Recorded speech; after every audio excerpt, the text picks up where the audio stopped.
தஞ்சை மாவட்டத்தில் முதல் முறையாக எந்திரத்தின் மூலம் உளுந்து விதைப்பை செய்து விவசாயிகள் அசத்தியுள்ளனர். திருவையாறு சுற்று வட்டாரத்தில் முன் எப்போதும் இல்லாத அளவில் இந்த ஆண்டு 66,000 ஏக்கரில் உளுந்து நடவு செய்யப்பட்டுள்ளது. இந்நிலையில் விளாங்குடி கிராமத்தை சேர்ந்த விவசாயிகள் ஒரே நேரத்தில் உளுந்து விதைப்புடன் உரத்தை இடும் எந்திரத்தை பஞ்சாப் மாநில விவசாயிகளிடமிருந்து வாங்கி வந்துள்ளனர். இதனை கொண்டு விளாங்குடி பகுதியில் உளுந்து விதைப்பு பணிகளை செய்துள்ளனர்.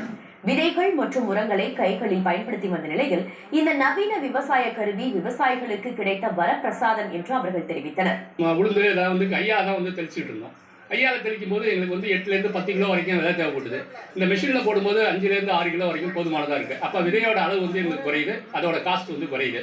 இந்த அளவு வச்சு அந்த மிஷின்ல நம்ம அசம்பிள் பண்ணிடுறோமோ அதே அளவுக்கு விதையும் உரமும் உழுவதனால சரியான நம்ம என்ன எதிர்பார்க்கிறோமோ, ஒரு ஏக்கர்ல எத்தனாயிரம் செடிகள் இருக்கணும்னு எதிர்பார்க்கிறோமோ அந்த செடிகள் இதுல கிடைக்கும். விவசாய கருவியை பயன்படுத்தும் போது அதிக மகசூல் கிடைக்கும் என்று விவசாயிகள் நம்பிக்கை தெரிவித்தனர்.